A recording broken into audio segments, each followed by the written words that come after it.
Hi guys, and welcome back to my YouTube channel. I know it's been a very long time since I've done a YouTube video. A lot's been going on, and as you can see the title of this video, I will be talking about my move from Baton Rouge, Louisiana to Houston, motherfucking Texas, okay? So before you continue to watch this video, please like, comment, share, and subscribe because I will be posting more content very, very soon, okay? So yeah, all right, let's just jump right and motherfucking to it. As you can see, I'm very comfortable. Anybody that knows me knows I live in a fucking robe. So I got my robe on, I got this headscarf on, even though this shit keeps slipping because my hair is a mess. We giving it to you raw and uncut today, okay? So let's just start from the beginning. So it was around probably this time last year, I was just like, I'm moving to Houston. I was just like, I gotta move. Like, I don't care. Like, I'm going to move. So I got a job last summer. So that was summer 2021. Got a job, everything was fine, and it just so happened that our district manager at that store was also a district manager at the locations in Houston. I was like, okay, yeah, all my shit's aligning right now. So it's meant for me to fucking move here, like, period. So I worked pretty much all summer. Like, I barely had a social life last summer. So I worked all summer, and then I ended up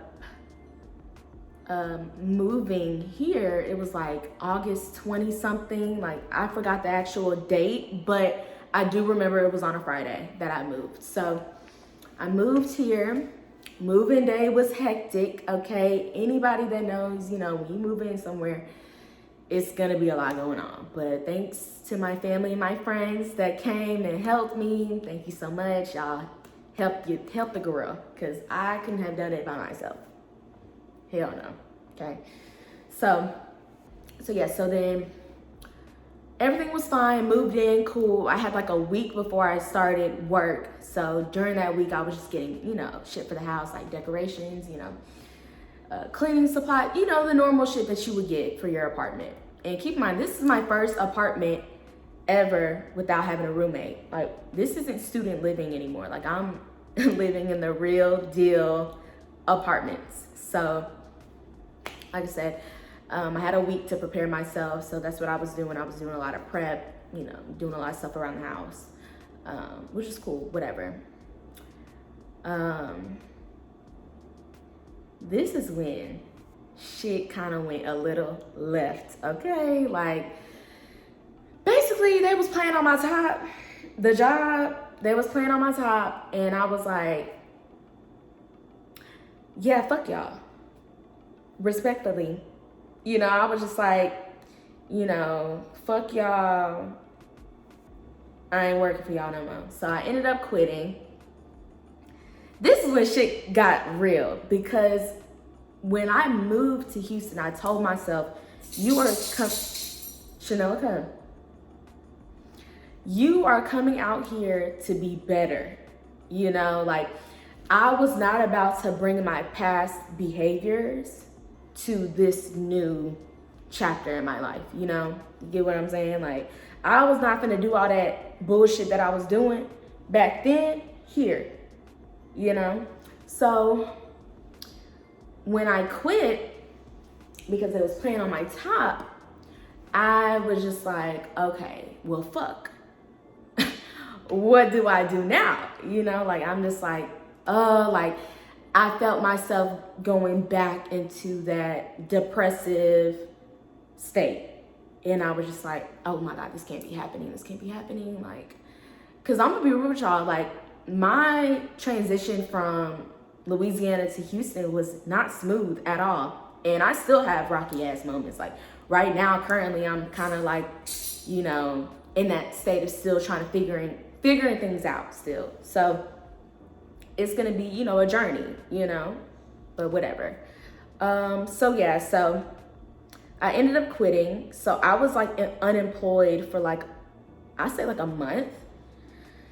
And during that month, like I was, doing a lot of reflecting, doing a lot of, healing in the process, all that stuff.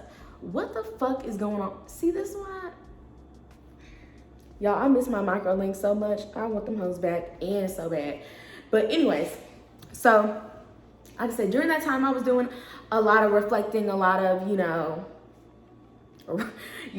writing in the journal, like that type of thing, doing a lot of praying. I was just like, God, please, like 11:11, God, please. Like I was just like, what the fuck's going on?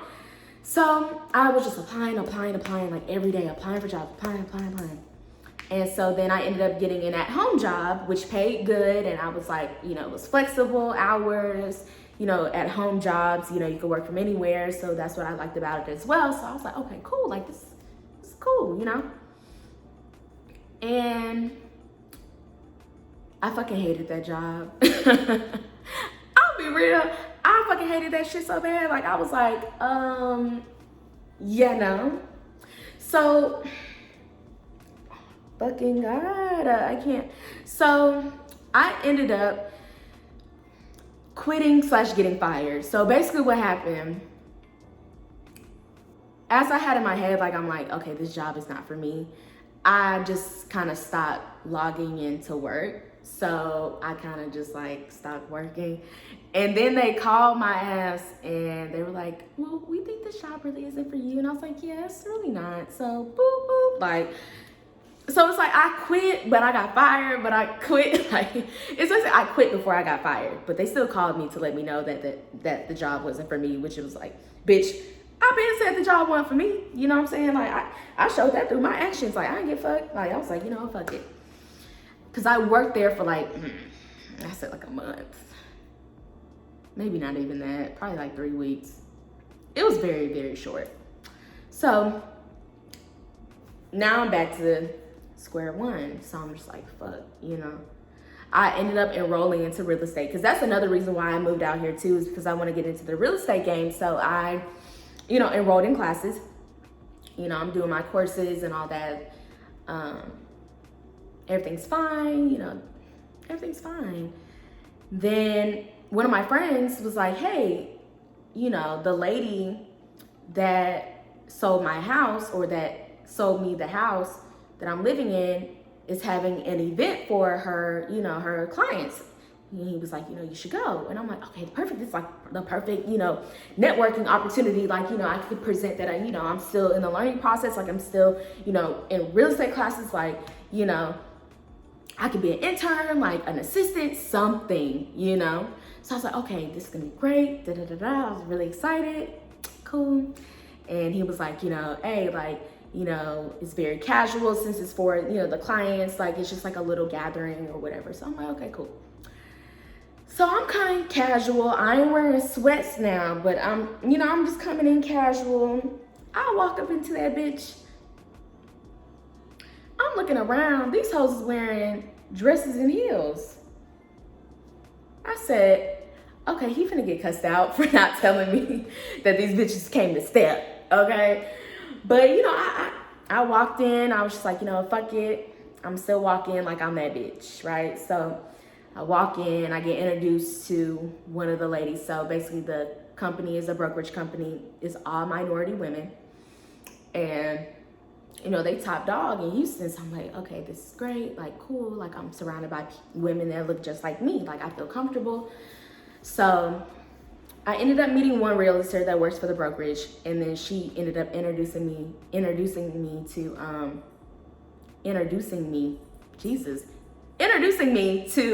the owner of the brokerage. So, she's like introducing me to her, like saying, hey, this is Tia. Like, she's in real estate school. She's 22, because I was 22 at the time. Jesus. I was 22 at the time. And, she was like, yeah, like she's trying to get in the real estate game. She's from Louisiana, da, da, da. The CEO was like, she was like shaking her head while the lady was introducing me to her. So I'm like, I told her, if anybody knows me in real life knows I am very opinionated. I'm very outspoken. I don't really give a fuck. You know what I'm saying? Like, I just say what's on my mind, you know, and it can either be appreciated or not appreciated, you know? But I'm gonna always be myself, you know. I don't care what room I'm in. I'm always gonna be me. So when she was shaking her head like that, I was like, is there something wrong? Like, I was like, am I not supposed to be doing this? She was like, well, you're literally just like this. Well, your best bet is to be a sales rep and make $200K a year. I was like, okay. Like, literally, I'm like, okay. And she's like, yeah, because you're going to be competing with people like us and people that were born and raised in Houston. And, you know, we know the area very well and, you know, da-da-da. And I was like, okay. Then she's like, but I'll help you. Like, I'll give you advice. Like, we can exchange numbers and, you know, like, we could talk, you know, da-da-da. And I don't get easily offended. You know what I'm saying? Like, I really don't. Sorry, y'all. Someone's fucking calling. T is fucking calling me. Anyways, I don't get easily offended or anything of that sort, like, at all. So I just brushed that shit underneath the rug, you know what I'm saying? Like, I was just like, okay, like, you know, whatever. And I was like, listen, I said, we can exchange numbers. I said, we can link up for lunch or something like that, you know, to give me some game, give me some advice. And she was like, okay, yeah, like, that's fine. I said, okay, cool. So after that, you know, I ended up leaving because I'm like, okay, I already spoke to the boss lady. Like, there's really no point in me staying. But I'm not gonna lie, like, that kind of like set me back a little bit because I was just like, well, damn, you know, like, I'm just like you, like, I'm young, the young version of yourself. So it's just like, why would you want to be a part of my success story? You know, like, I don't understand. Like, I don't understand why, you know, it's always a competition or it's always like some bullshit going on with women. Like, it's always some petty shit. Like, it's just like, girl, like, I'm young, you know, I'm driven, I'm determined. Like, why wouldn't you want to help a bitch out? You know, but whatever. Like I said, she kind of killed my little dream just a tad bit, just a tad. So I was like, all right, cool. So whatever. I'm gonna keep doing it though. Like, I'm not gonna stop. Like, I'm gonna keep doing my shit. So whatever. So yeah, so that was just like, okay. And that was back in, that was like November. I would say November. So like I said, I'm still looking for a job. Finally, I get a job at an office. Cool. I was like, it pays good. Cool. Love the people. You know, they were really nice to me. Like, you know, I had no issues with them at all. So yeah, so then boom, Christmas time. Well, literally the week before Christmas, I got COVID because that's when the outbreak was really bad out here in Houston. Like, I mean, the lines to get a fucking COVID test, you will be waiting for hours. Like, it was that bad. So I ended up getting COVID because I was outside and I ended up getting COVID. So yeah, that was that. So I'm back in the house for a whole week by myself and I was just freaking out because I was like, I was supposed to go to New Jersey to see my dad's side of the family for Christmas, and I'm just like really stressed out because I'm like, damn, like, can I not go now since I got COVID? You know, like, what's tea? But everything was fine. I was able to go because I tested negative, so everything was fine. Cool, right? So Christmas was great. New Year's was great. You know, me, T, and her boyfriend, we went to Lost and Found. We just did something slight. Like, it was cool. Then January rolls around, and then February is my birthday. I was lit. I was turning 23, and this was my first time spending, you know, my birthday in Houston. So I was like doing the shit up. Like, I was going all out. My photo shoot turned out beautiful. Loved it. I literally starved myself for that fucking photo shoot. So yeah, it was a fucking masterpiece, okay? But yeah, so I ended up like I said, doing my birthday up. Cool, everything was great. Everything was great. Then I just kind of came to the realization, like, okay, you took that leap of faith, you moved to Houston, you know, you're jumping from job to job, you don't know really how, like, you really don't know what you're doing. And I feel like I'm still in that spot. I'm still in that space of like trying to figure things out. And sometimes by me being in that space, I could become very just like sad inside. Like how I am like with my mental health and my depressive modes, I tend to either A, just want to be in bed all day, or B, I want to get fucked up. Like I want to go out, I want to party. But I've learned to not do that because that's what I did in my past life. Like I used alcohol and going out as, you know, like a vice, you know, a vice for me to, you know, just cover things up, you know. Listen, we all got our vices, whether that's smoking weed, drinking, partying, other shit, you know.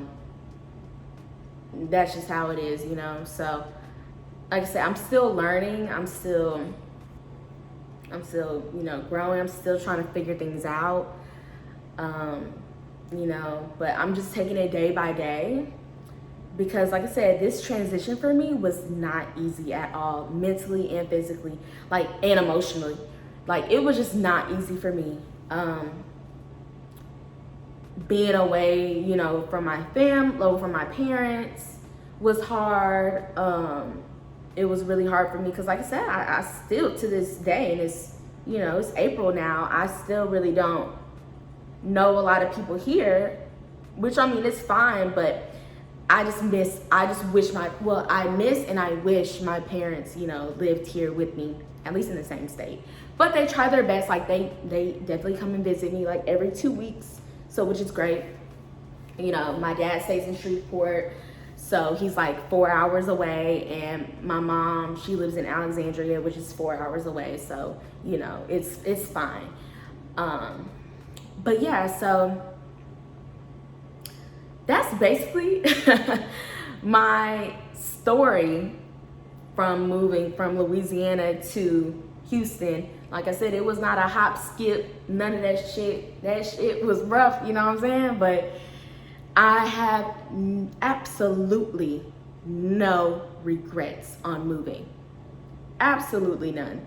I made the best decision of my life, of my little 23 years of living, moving to Houston, period. Because when I got out here, I found peace. I have no drama in my life. I have no negative energy. I have nothing. Like, I am at so much peace. The people that are in my circle, everybody's doing good. Everybody's on their shit. Like, everybody's just really, like, just driven and just positivity. Like, we love to fucking see it. You know what I'm saying? Like, I you know, I have a lot of things to be grateful for sure. And one of the things I'm very proud of is trusting my gut and just taking that leap of faith, you know, just taking it. So, sorry y'all, that's my Sunday. I haven't eaten anything all day, but anyways, but yeah, just taking that risk, you know, just saying fuck everything and fuck everybody and how they fucking feel, and bitch, you moving. And that's what the fuck I did. Like, I was just like, I don't care, I'm gonna do this. Because when I first told my parents that I was moving to Houston, they were like, and doing what? Like, they was like, huh? And huh? What? I said, and I will never forget, me and my parents, my mom and my dad, we were at Genia in Perkins Road in Baton Rouge, Louisiana. I sat their asses down and I was like, listen, I'm moving to Houston, whether y'all like it or not. They were like, well, shit. They were like, okay. I already had the job lined up, so that gave them like a whew, you know. And then they were like, we'll help you, you know, with your apartment and all that. I said, okay, cool. And they were like, listen, Tia, you're grown. You're 22. like I said, I was 22 at the time. They're like, you're 22, you do what you want, you know. And plus they saw like how miserable and like how I wasn't myself in Baton Rouge, because I was, like I said, when I would go out and I would drink, and I would drink a lot. Like, it wasn't like I'm drinking casually. It's like, no, I'm drinking to get fucked up. So I would get drunk every single time I would go out. Every time I would go out, I'll get fucked up. And keep in mind, I would go out like 3-4 times a week. So I'll be getting drunk like every time, right? And I just wasn't myself. Like, I was very rude and just mean and nasty, and especially when I was drunk, like just very rude and nasty. And I'm not proud of those moments. Like, I'm not proud of my behavior, because like I said, that wasn't me, like, at all. Like, I was never that aggressive drunk. I was never that mean drunk. It wasn't until I was in that miserable space in my life that I just was projecting my misery and my insecurities on other people that didn't deserve it. I take full accountability for what the fuck I've said and what the fuck I've done. I take full accountability. Ain't no shame in my motherfucking game, because one thing about it, if I didn't do that, if I didn't go through that, I would have never been here, and I would have never found peace. So everything happens for a freaking reason. You know what I'm saying? You win some and you lose some. You know what I'm saying? Like, it is what it is. You know, like, I feel light. Like, as soon as I moved to Houston, I felt lighter. Yes, there's been trials and tribulations, and there's still more trials and tribulations to come. But I'm just not a negative bitch no more. Like, I'm not a negative bitch. Like, my energy is just, it exudes off my pores and my fucking skin. Like, you know, like, I'm just not a negative Nancy anymore, you know? Like, I'm just not. And I'm so grateful that I'm not, because I was never that type of person. Like, I was always the life of the party. I was always the likable bitch. Like, everybody fucked with me, you know. It was all cool, you know, whether it was real or fake, you know. Everybody fucked with the girl, you know. But it wasn't until I was a rude ass, mean ass bitch, that's when, you know, I just kind of was just like, fuck everybody. I don't give a fuck, you know. But I'm not that person anymore. I definitely drink in moderation. But now when I get drunk, I'm fun. I'm a fun ass drunk. I'm not mean. I'm not nasty. I'm very fun. Like, I'm a fun ass drunk now. And I'm just a fun ass bitch now. Just sober or drunk. You know, you get what you get when you see me, you know. I could tell, like, I'm pretty much myself in every single room that I'm in, and where everybody that I meet, I'm the same person. You know, you get what you get, you know. But like I said, I'm just so thankful that I took that leap of faith, and I did what my heart said to do, and my mind, and I prayed about it, and everything was lined up for me. So I was just like, yes, like, I'm so happy I moved. Moral of the fucking story: do what you want to do. Do what you want to do. Don't seek validation for your decision to make you happy. If people aren't, you know, supportive and all that, fuck them. Like, literally do what you want to do, because it's only you. You are in control of your life. Your parents aren't in control of your life. Everybody around you ain't in control of your life. You are in control of your life. So therefore, do what you want to do. And face the judgment, face the criticism. Who gives a fuck? You know what I'm saying? Like, you're doing this for you. And that's why I'm so proud of myself for doing this for me, because it made me better. It made me a better person inside and out. Like, real shit. Because I was horrible. I was mean. And I just didn't like that person. I did not like that person at all. I didn't like myself. I was very insecure. I still can be a little insecure about, like, my body and stuff like that. But I feel a lot better about my body because I don't eat like shit like that anymore. Like, I'm not drinking like that anymore. So I lost, like, not a lot of weight, but I lost some weight from just me not drinking or eating like shit every day. But yeah, like, I was just lost. I was confused. I was, like I said, I didn't even think I was pretty. I thought I was so ugly, inside and out. Like, ugh. I was just, ugh. Ew. Just to like think back at the shit, I'm just like, Tia, that is not you at all. Because I've always been a confident ass bitch. Always been confident. Sometimes it can take, you know, or sometimes people can take it as being conceited, but I didn't give a fuck. Like, I was always like, yeah, like, I know I'm cute. Like, I know I'm funny. I'm great. I'm da-da-da. But when you put all them toxins and that negative energy in your soul, all that shit goes out the window. Like, all that shit goes out the motherfucking window. Your spirit just be so down, your soul be so down, and that's what really, like, like my soul and my spirit was just in hell. Basically, that's how low it was. It was in hell. So I had to make a change, and I made the change, and I don't regret a goddamn thing at all. I'm so happy that I did it. So yeah. So I guess I'll just go ahead and end this right here. I will definitely be posting more videos, like I said, more content, more vlogs, story times. I'll even do my little juicing regimen that I do. Like, you know, just anything and everything that I want to post, y'all will be able to see it. And please leave in the comments too what you want to see as well. That'll be great. That'll help me get more ideas as well. So yeah, but like I said, thank you so much for watching. Thank you so much. Your girl's back in action now, which I'm really excited about. Like, I'm really starting to get back in the swing of things. So yes, like I said, thank you so much for watching, and I will see you guys later. Bye.